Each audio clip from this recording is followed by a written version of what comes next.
lupa dengarkan Bernama Radio di frekuensi FM 107.9 di Kota Kinabalu. Teruskan mendengar Bernama Radio untuk anda.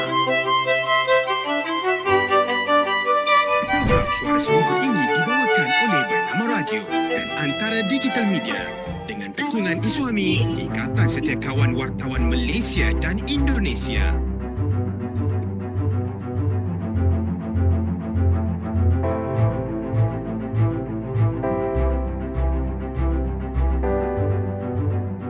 Hello, Assalamualaikum dan salam sejahtera semuanya bersama dengan saya Hani Hamid pada waktu ini dan juga teman saya.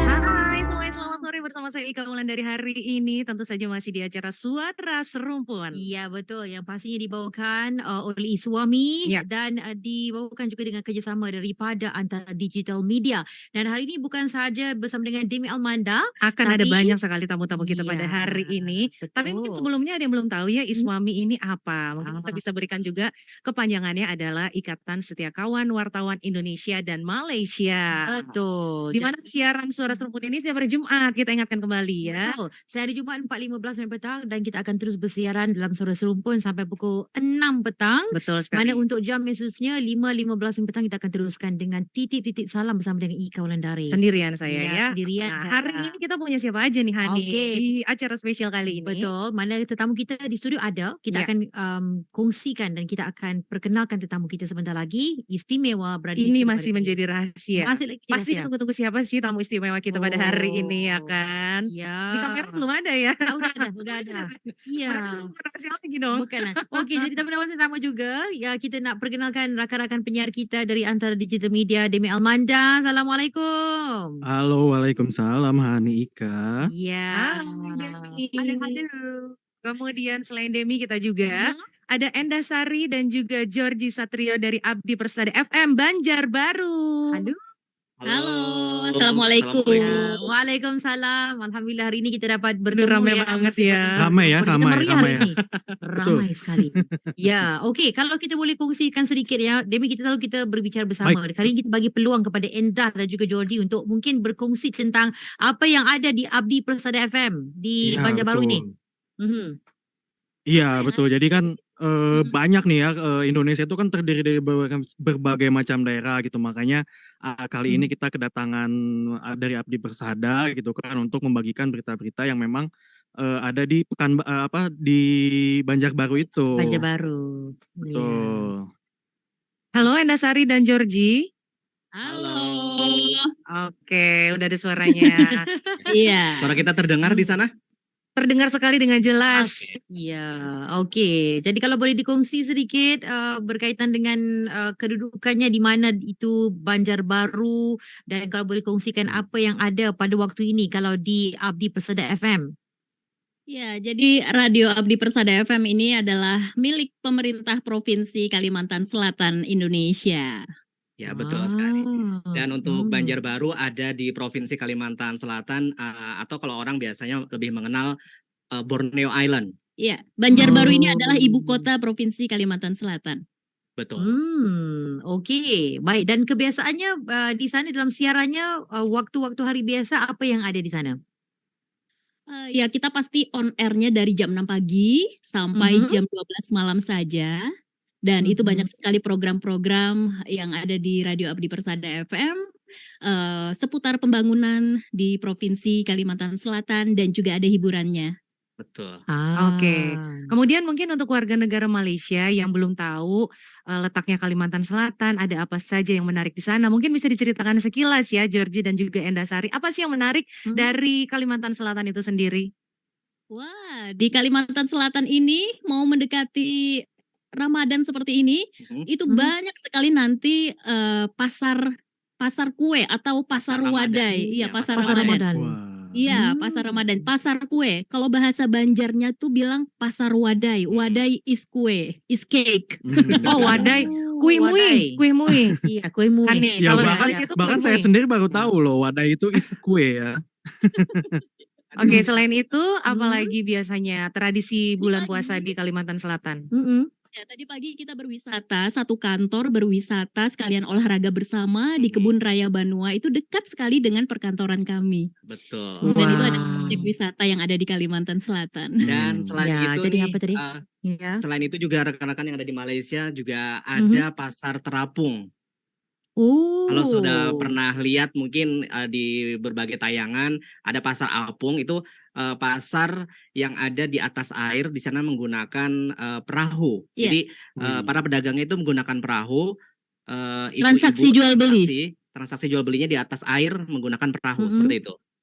Oke, ini kita langsung buru-buru searching Iya, nih di iya, Google nih. Apa namanya tempat itu, lokasinya spesifiknya di apa disebutnya tuh? Pasar Terapung, Lok Pasar Bai Terapung Lok Bai Intan. Lok Lok Bai Bai Intan Intan. ya. Sudah dijumpa Betul. nih. Cantik. Kalau kesini nanti Ini belum langsung pernah lihat mampir. ya? Belum. Harus pergi nih. Oke, kemudian Harus. kalau Enda dan juga Georgie, siaran dari Radio Abdi Persana FM ini kan merupakan milik dari pemerintah provinsi Kalimantan Selatan ya. Iya, betul. Oke, dan tentunya merupakan perpanjangan dan juga sumber informasi, sosialisasi dari program-program pemerintah Kalimantan itu sendiri. Nah, program terbaru dari pemerintah Kalimantan Selatan itu apa sih kalau kita boleh tahu dan di-sharing di sini? Iya, kita ada program Banjarbaru Juara. Wah. Ya, Banjarbaru Juara Banjarbaru itu Juara. bentukannya talk show, ngobrol dengan kepala SKPD yang ada di Kalimantan Selatan. Betul. Jadi kita menghadirkan talk show dengan narasumber kepala-kepala SKPD yang ada di Banjarbaru dan di Kalimantan Selatan. Oke, baik, menarik sekali. Kita pun dah berkenalan dengan sahabat-sahabat kita, rakan-rakan kita dari Abdi Persada FM di Banjarbaru. Dan Demi, kita akan teruskan selepas ini ya untuk bersama-sama dengan tetamu istimewa kita yang berada di studio bernama Radio Kuala Lumpur. Seketika nanti kita akan kembali. Suara Serumpun season baru kini hadir kembali. Dengan konsep yang baru, akan tayang di setiap Jumat pukul 3:15 waktu Indonesia bagian Barat. Saksikan terus Suara Serumpun hanya di YouTube dan Facebook Live Antara Digital Media.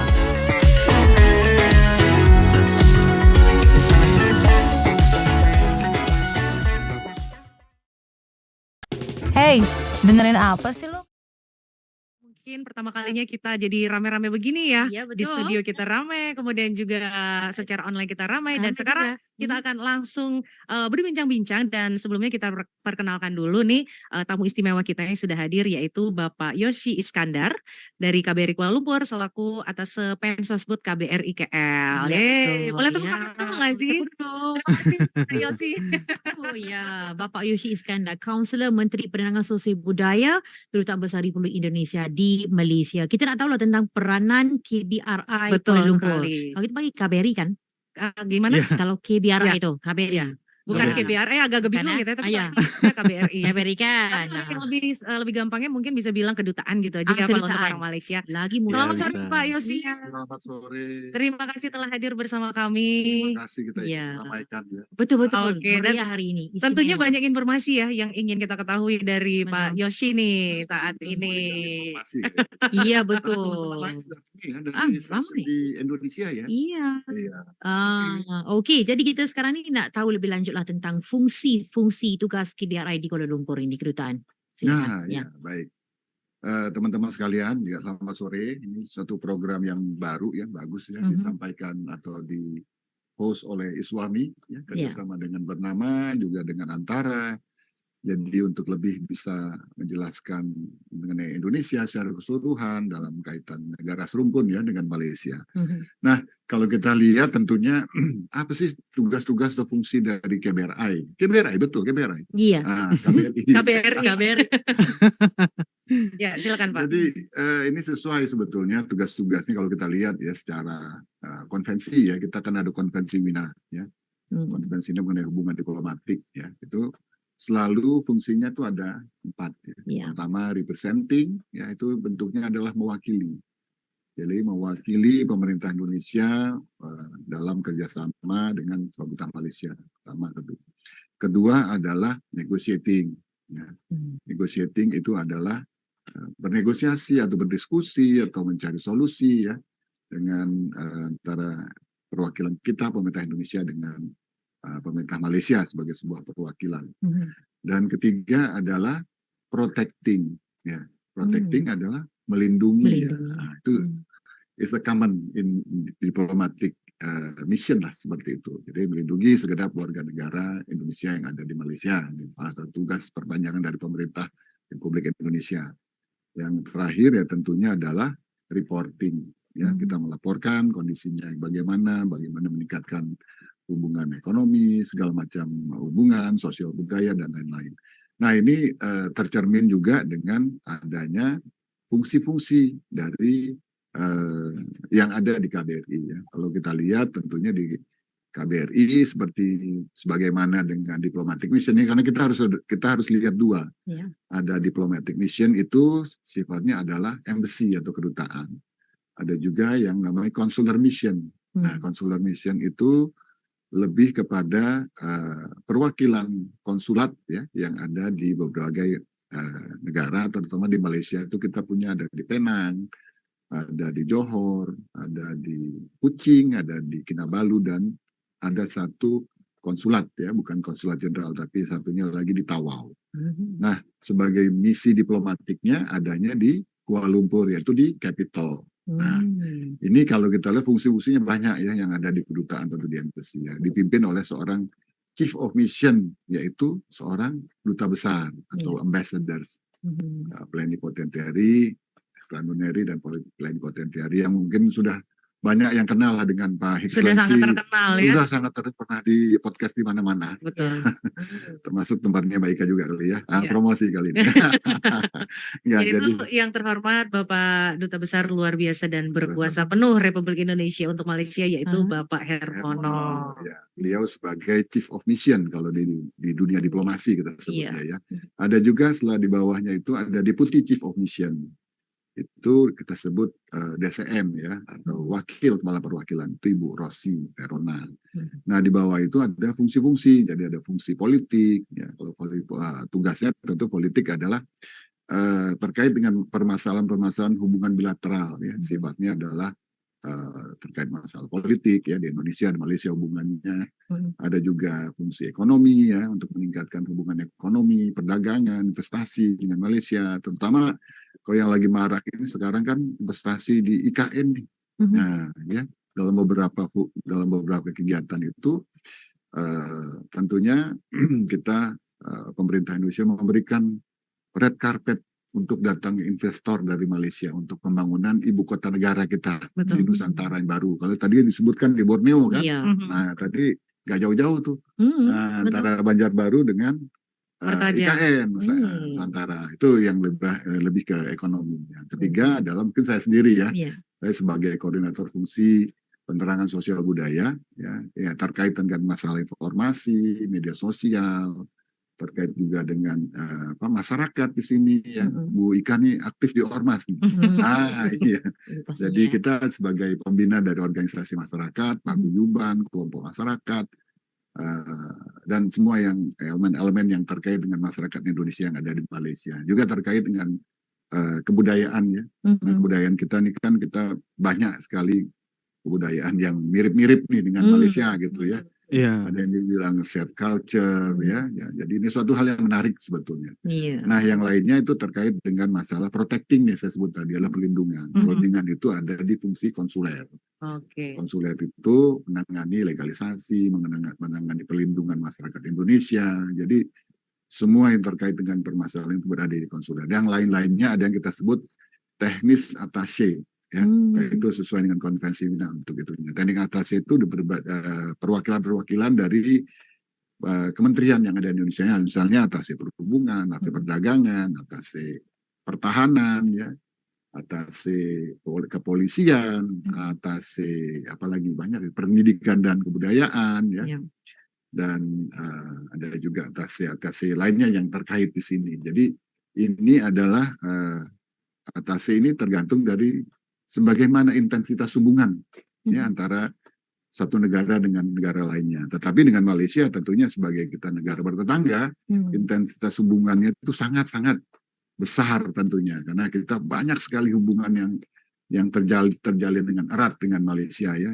pasti. Kadang apa namanya ada gaduh-gaduh sedikit terbiasa lah biasa. itu. Tapi ini kan rumpun ini kan harus kita jaga, harus kita tingkatkan hubungannya antara Indonesia dan Malaysia. Ini salah satu fungsi yang saya sebutkan dari perwakilan kita Indonesia. Dan begitu juga sebenarnya hampir sama juga ya dengan Embassy Malaysia juga mereka mewakili pemerintah Malaysia di Indonesia ya. Iya, menjalin hubungan bilateral yang kuat.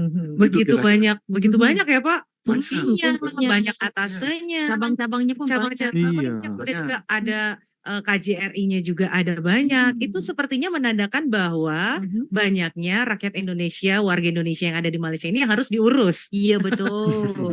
Tahu nih Pak, seperti kita tahu bahwa KBRI KL itu kan adalah kedutaan yang sangat luar biasa sibuk di dunia. Bisa dibilang sebagai kedutaan yang paling sibuk di antara kedutaan-kedutaan negara lain. Betul. Oh ya, benar ya? Itu menurut sumber-sumber yang saya baca. Betul ya Pak ya. Jadi kalau bisa diberitahu nih Pak atau juga diterangkan lebih lanjut mengenai jumlah sebenarnya warga negara Indonesia yang ada di Malaysia ini itu yang berurusan gitu kan dengan KBRI sendiri itu berapa banyak sih Pak? Ini kan selalu ditanyakan ya di berbagai macam forum, berapa sih jumlah warga negara Indonesia di Malaysia gitu. Ya kalau di yang tahu ya mungkin ya hanya Tuhan yang tahu berapa banyak gitu. Hanya Allah yang tahu ya Pak. Tapi ya setidaknya ya kita punya ada prediksi lah ya mungkin sekitar 2,5 juta atau sekitar seperti itulah.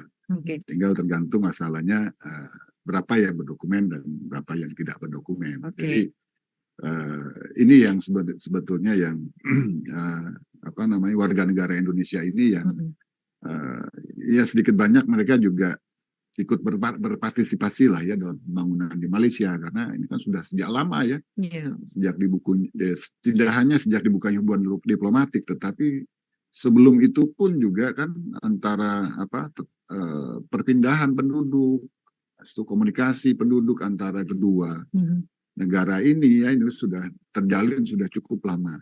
Ya kalau kita lihat juga kalau kita di Malaysia ini kan ditanya, dari mana Pak? Oh, saya ada keturunan dari sinilah, dari sini. Nah, jadi ini suatu hal yang tidak bisa dihindari dan memang ini suatu keunikan ya sebagai sebuah negara tetangga yang kekaitan kekerabatannya sangat erat ya, antara kedua belah negara. Dan ini sebetulnya adalah merupakan suatu modalitas sekali lagi. Modal bagi kita untuk lebih mempererat. Yang kalau orang bilang kan sekarang dalam dunia diplomasi itu kan ada yang dibilang G2G kan, government to government, ya kan. Ada lagi B2B, ayo apa yuk B2B? Business to business. Bisnis tahu nih. Tapi kalau boleh tahu Pak setiap hari ya ada apa itu Pak? B2B. People to people. Tahu juga. Kalau setiap harinya orang Indonesia yang di Malaysia ini datang ke KBRI itu biasanya membuat urusan apa dan biasanya berapa banyak itu Pak? Apa saja sih yang dilakukan oleh orang Indonesia ini untuk datang ke KBRI itu? Ya kalau orang Indonesia tentunya meminta untuk pelayanan ya, pelayanan publik tentunya di sana. Nah pelayanan publik itu ya umumnya adalah terkait dengan hal-hal yang menyangkut dokumen ya. Ya ada masalah untuk pembuatan atau penggantian paspor, atau pembuatan SPLP. SPLP itu surat perjalanan laksana paspor untuk kembali ya. Ada juga untuk legalisasi surat nikah, ada surat macam-macam lah, ada yang surat warisan, semua yang terkait dengan masalah legalisasi dokumen ya.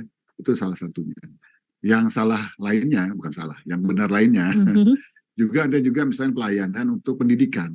Ya, soalnya orang Indonesia mau sekolah di Malaysia gitu kan, kuliah di Malaysia, tentunya kan harus mengikuti ketentuan di Malaysia gitu. Misalnya dari proses awal dari IMGS, terus dia berkomunikasi dengan pihak universitasnya, itu kan ada dokumen-dokumen yang harus dipenuhi, termasuk legalisasi ijazah gitu kan. Nah, dan juga hal-hal yang terkait dengan pelayanan pelaut. Ya. Jadi kita tidak hanya melayani yang di darat, tetapi juga di laut juga kita layani. Misalnya apa? Misalnya terkait dengan seaman book. Ya, seaman book itu kan buku pelaut. Nah, kita punya atasi perhubungan juga di sini. Jadi dokumen terhadap seaman book atau permasalahan-permasalahan ya yang terkait di laut juga itu juga kita berikan pelayanan khususnya. Kan kadang-kadang ada yang kecelakaan di laut segala macam. Nah, inilah salah satu tugas untuk membantu ya warga negara Indonesia yang berada di Malaysia di sini ya, yang menjadi salah satu tugas utama. Yang saya bilang tadi, ya kan, ada representing, ada protecting, negotiating dan deporting.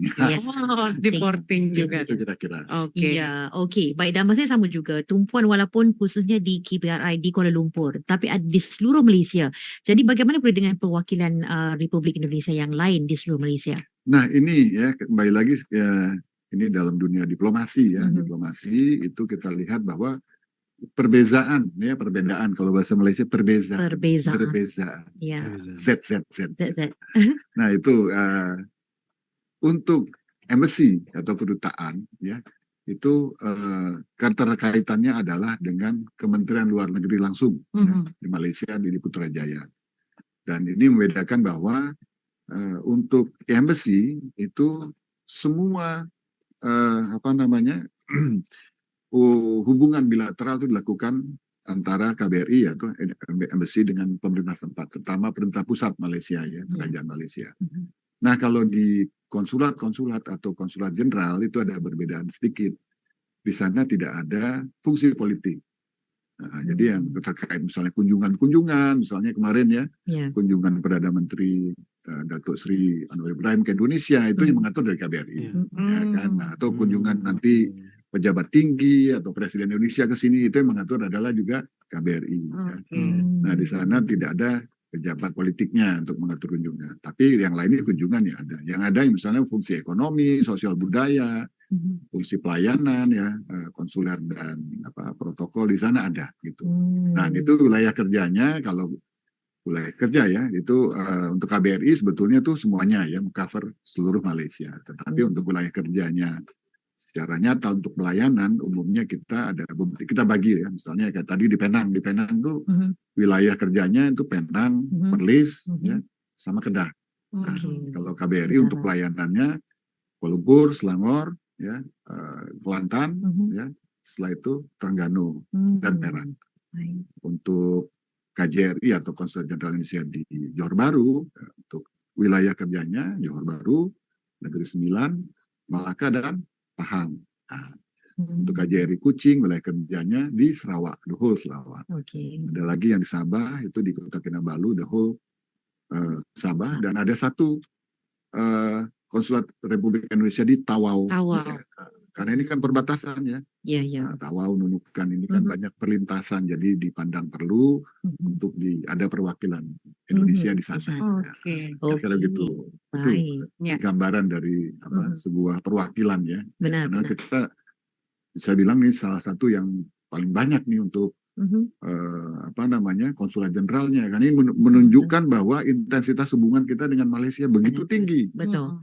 Jadi ya beda lah misalnya dengan negara lain ya. Mungkin kalau di Eropa kan jauh, itunya juga intensitas orang Indonesia juga nggak banyak di sana. Iya kan, kita serumpun ya berkira. Di Amerika Selatan jauh sekali gitu kan. Bisa dihitung orang Indonesia di sana gitu.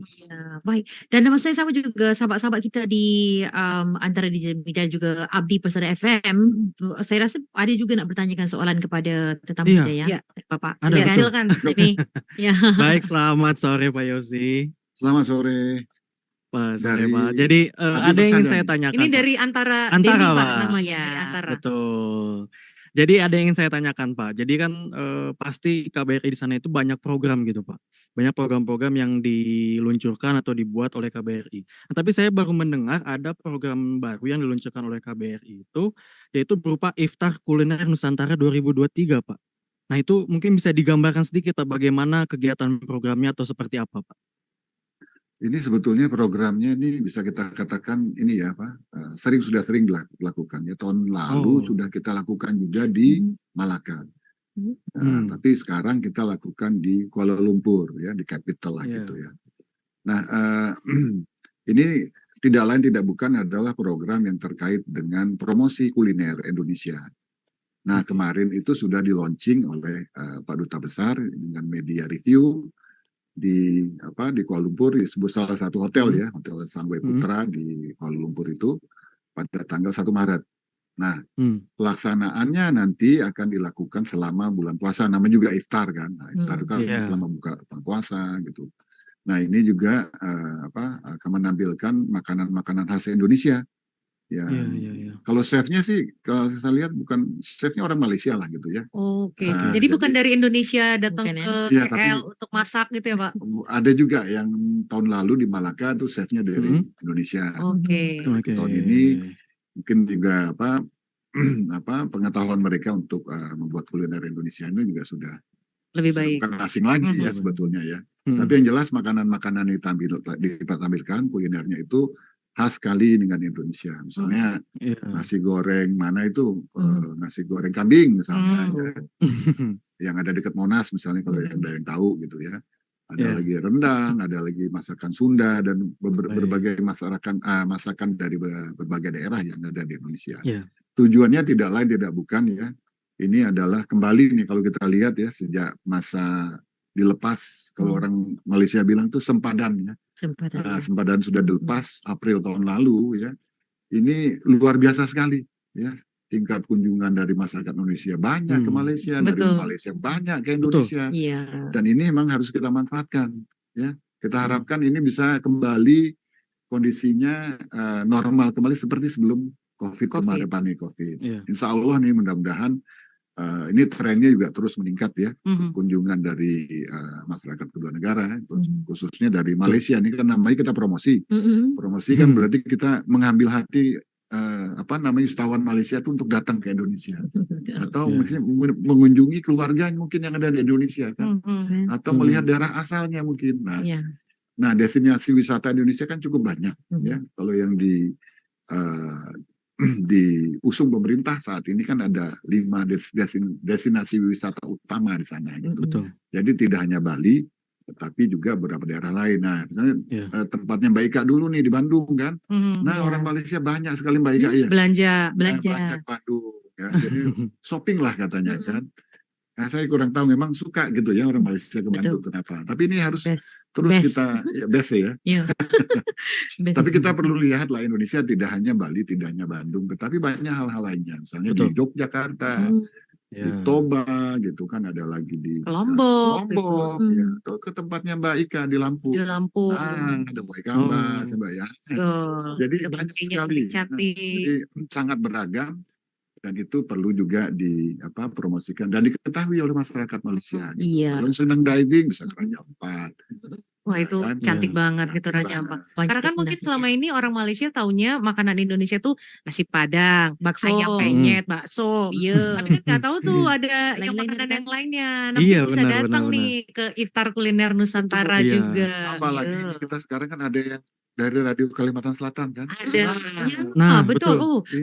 Dan berbicara tentang itu juga Indah dan juga Georgie, itu ada soalan untuk Bapak ya? Ada. Mana Indah? Ada. Iya. Silakan. Halo Pak Yosi. Halo Mbak Georgie. Iya. Mas aja Pak, jangan Bapak ya. Om. Pak Yosi, ini ada satu pertanyaan Pak. Dua juga boleh. Baik, Pak Yosi, ini apakah di KBRI di Kuala Lumpur ini memiliki program pendidikan, atau memberikan support terutama bagi anak-anak Indonesia yang tumbuh besar di Malaysia sana nih, Pak Yosi? Iya, tentunya kita juga ini kan semuanya ya kita bicara komprehensif lah kalau dalam kerangka pemberian akses pendidikan bagi anak-anak Indonesia yang ada di Malaysia. Ya. Kalau dari sisi pendidikan formal tentunya kita ada Sekolah Indonesia ya. Sekolah Indonesia itu ada di Kuala Lumpur ya, ada di Johor dan ada di Kota Kinabalu ya. Nah, di luar itu banyak sekali sebetulnya upaya yang dilakukan. Ini pendidikan bagi anak yang kasihannya misalnya apa? Misalnya mereka tidak punya akses gitu ya untuk belajar. Jadi kita harapkan ini setidaknya mereka bisa belajar dan tidak buta huruf. Nah ini kan pendidikan ini kalau kita simak ya Pak Dubes selalu bilang kan, education is for all gitu kan. Jadi hak untuk pendidikan ini adalah untuk semua. Dan kita ingin juga anak-anak Indonesia kita ini juga bisa memperoleh akses pendidikan ya. Jadi selama ini kan pendidikan tidak hanya diberikan misalnya pendidikan informal mengaji, itu kan banyak ya. Dari ormas kita tuh belajar mengaji untuk itu bagus, itu memang satu dasar yang harus diberikan. Tetapi tentunya pendidikan moral ini bisa juga menjadi setidaknya memberikan pendidikan bagi anak-anak ini sebelum mereka kembali ke Indonesia. Ini sifatnya juga bukan permanen, tetapi sementara. Dan makanya sambil mungkin mereka nanti kita harapkan proses juga nanti pemulangan, setidaknya akses pendidikan bisa mereka terima. Gitu. Jadi kalau pulang ke Indonesia itu sudah punya dasarnya, bisa baca, bisa tulis gitu ya Pak, tinggal dilanjutkan. Misalnya contohnya ya di ladang ya, misalnya di Sabah gitu kan ada CLC ya. CLC itu apa itu Pak? CLC Community Learning Center. Itu kerjasama antara KJRI ya di sana dengan berapa perusahaan-perusahaan ladang-ladang. Nah, situ ada kelompok-kelompok belajar untuk Community Learning Center dan mereka ini kalau kita lihat anak-anak dari ladang itu tidak kalah. Ya, they're very smart. Pintar-pintar semuanya ya. Kemarin saya sempat ke sana, saya lihat juga salah satu pelajar teladan tingkat nasional itu ada di sana. Wow. Jadi ya we never know. Kita nggak pernah tahu. Betul. Ini memberikan kebanggaan lah. Ya, dan pastinya pendidikan itu akses untuk semua ya. Memang hak untuk semua sekali untuk mendapat pendidikan. Apapun Bapak, ini saja masa yang kita Bapak. Sebenarnya masih banyak lagi yang ingin kita tanyakan. Tapi kita tahu Bapak Yosi sibuk nih. Betul. Jadi banyak ngomong. Bapak terima kasih. Kita ucapkan pada Bapak Yosi Iskandar, Kaunselor Menteri Penerangan Sosial Budaya Kedutaan Besar Republik Indonesia di Malaysia, bercakap tentang peranan KBRI Kuala Lumpur, dan juga rakan-rakan kita dari antara digital media Demi Almanda dan juga Indasari dan Jordi Satrio dari Abdi Persada FM Banjarbaru. Terima kasih banyak, kita jumpa lagi ya. Terima kasih Hanika. Terima kasih. Oke guys, sekian saja untuk Suara Serumpun bagi edisi hari ini. Saya Hani Hamid dan juga saya Ika Wulandari. Jangan kemana-mana dulu. Nanti kita akan lanjut kembali ya dengan acara Titip Salam. Program Suara Serumpun itu tadi. Suara Serumpun season baru kini hadir kembali. Dengan konsep yang baru, akan tayang di setiap Jumat pukul 3:15 waktu Indonesia bagian Barat. Saksikan terus Suara Serumpun hanya di YouTube dan Facebook Live Antara Digital Media.